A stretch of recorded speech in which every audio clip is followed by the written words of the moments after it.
For your life on the John Tesh Radio Show. Don't miss this stuff. All right, 4 minutes after 10 o'clock. Thank you for tuning in this Thursday morning. It is 47 degrees, a little bit cool here this morning. 2 weeks from now, Rob, it'll be Christmas. 3 weeks from now, it'll be 2015. Yeah, how about that? Is that hard to believe? I don't know what your New Year's resolutions are, but you might have weight loss among them. You might have savings among them. And it's savings that I wanted to talk about right now. Sarah Holden is on the phone. She's the Senior Director of Retirement and Investor Research at the Investment Company Institute.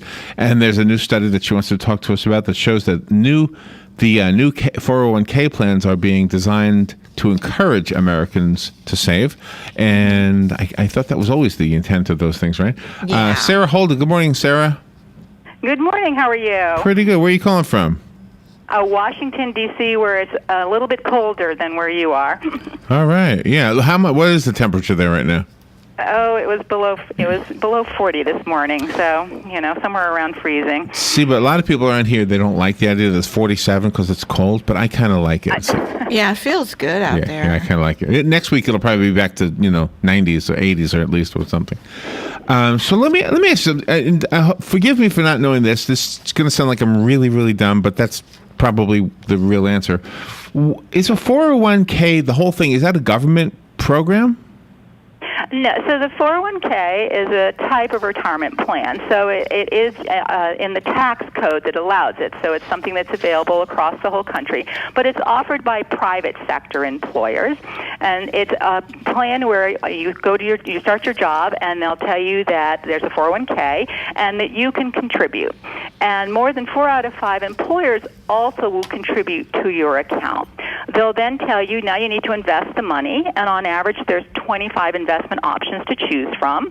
So the do-it-yourselfer will pick from among those, but there are some folks who will just say, I'd rather hand that over to a professional, and they can pick what's called a target date fund, which will be diversified and will rebalance for them as they approach retirement.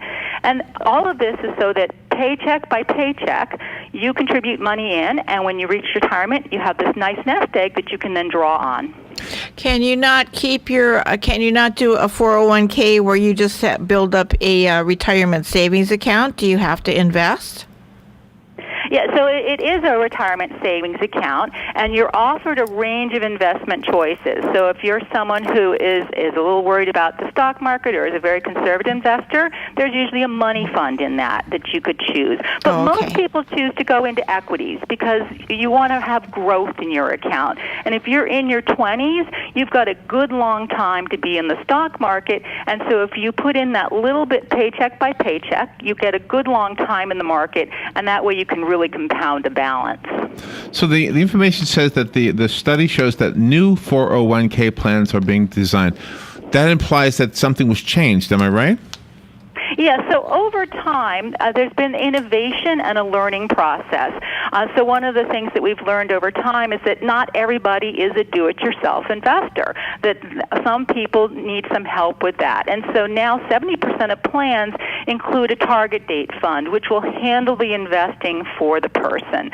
The other thing we discovered is that to entice people or to get people to save for retirement, the employer will put some money in. So if you have a 401k plan at work, you want to be sure you're taking full advantage of that employer money because it's often in the form of a match where you have to put something in and then they add to it. And the most common way that happens is if you put in 6% of your pay, the employer will put in an additional 3% into your account, but you've got to put the money in first in order to get that extra employer money. So that's an innovation in terms of encouraging people to come in by having the employer put money into their account for them. And then the other thing that's happened is automatic enrollment, where instead of you having to sign up, you are automatically signed up unless you say, no, I really don't want to save for retirement right now. So what that does is it just makes it really easy for people to get into that plan and start building that nest egg. In the beginning of the conversation, you said that 401ks was for the private sector only. What kind of retirement plans do the people who work for city, county, and the federal government get? Yeah, so they have things. It's just a matter of what section of the tax code it falls under or what law it falls under. So there's very similar things available in those other areas. So the federal government people have the Thrift Savings Plan, which is a defined contribution plan. If you work for a state and local government, you might have what's called a 457 plan. And if you work for a school or a hospital, you might have something called a 403B plan. But whatever sort of the number that's on it, it's a defined contribution plan where you put in, you build an account, and that account is yours, and it will grow for you and stay with you throughout the rest of your career as you change jobs. Do you think this is a good idea, and if so, why? 401ks or defined contribution plans are a great idea because they help you save just little by little, paycheck by paycheck. And we saw that through the recession and the financial market crisis, the 401k participants, they kept at it. They kept saving that little by little, and they were buying stocks cheap, so their balances rose, and it just helps you build that nest egg so that you have an account at retirement that you can draw on. I'm going to tell you something. I had a 401k plan, and I was so naive about it. Ignorant is probably a better word. And when I had it, it was back, when did I work? It was just like 12, between 12 and 15 years ago. And it kept dropping. Every time I would see my numbers, it was getting smaller. It was like I was losing money. I guess because we were going through something hard in the country at that time. It was hard to convince me to stay with that, I'll tell you the truth. Yes. Are you there, Sarah? Did we lose it? And your balance has gone down. But the thing to do is don't lock in those losses. Keep that balance, and when the market rebounds, that balance rebounds. And that's what most participants did. Okay, so when mine went down and I said I want out of this, I shouldn't have done that. I should have stayed with it. Should stick with it and keep buying little by little. And remember, when the stock market's down, you're buying stocks cheap. And so you're getting more shares for your dollar. And that way, when it comes back up again, your account really grows. And so, you've got a long investing horizon when you're saving for retirement. The best thing is to just keep at it, that little by little, and let it accumulate. Can a self-employed person be involved in a 401k plan? Or you have to actually have an employer?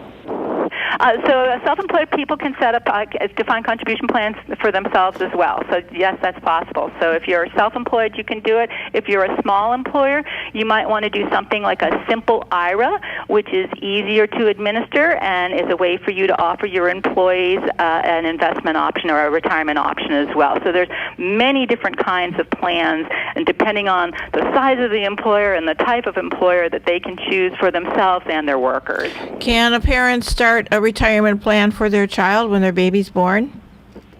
No. So in order to contribute to any retirement account, whether it's an IRA or one at your job, you have to have earned income. So it's out of your wages that you get to contribute for yourself. Although if you are working and you have a non-working spouse, you can actually contribute to an IRA for that spouse. Oh, really? Oh. So the IRA option for the small employer.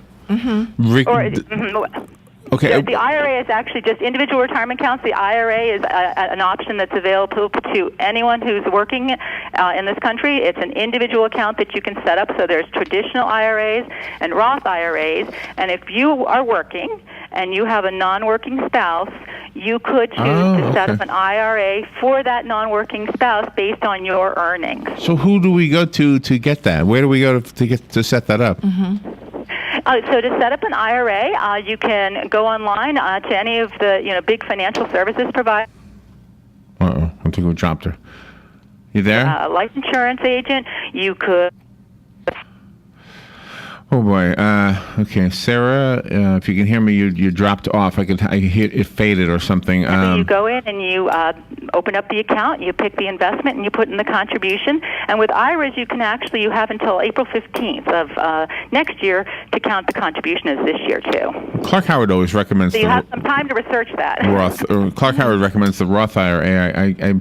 I guess. Let's see. I have enough time to squeeze in one phone call. Are you okay with taking calls?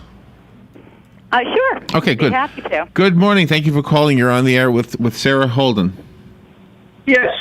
At the end, when you start taking your K plan out and you get your payments and everything, on a yearly basis, do you have to pay taxes to that at the end of the year? Yeah, so if you are at the point where you're taking money out of your 401k plan, it's counted as, the amount that you take out is counted as part of your income. So you do have to then figure out what taxes you owe on that. And if you are younger than 59 and a half, and you've taken what's called a hardship withdrawal, there may be a penalty as well. All right, I'm older than 59 and a half. Yes, you are. So, doesn't apply to me. You're in the clear for the penalty. Sarah, thank you for being on the air with us. Before we say goodbye, can you give us a website or any other way to find out more?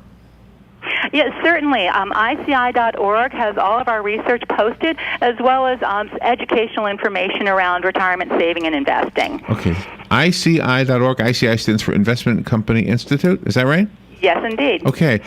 Sarah, thank you for being on the air with us. Stay warm, and thank you for the great information. You were able to have me understand it, and that's saying something, I guess, if I understood it. Thanks for having me, and I agree. New Year's resolution, save for retirement. Save for retirement, yes, even if you are 59 and a half or older. Right. We will take a little break. We'll be right back. The weather is brought to you by myfwc.com. Safe boating is no accident. It'll be partly sunny today and cool with a high of 59 to 63, then mainly clear and chilly tonight.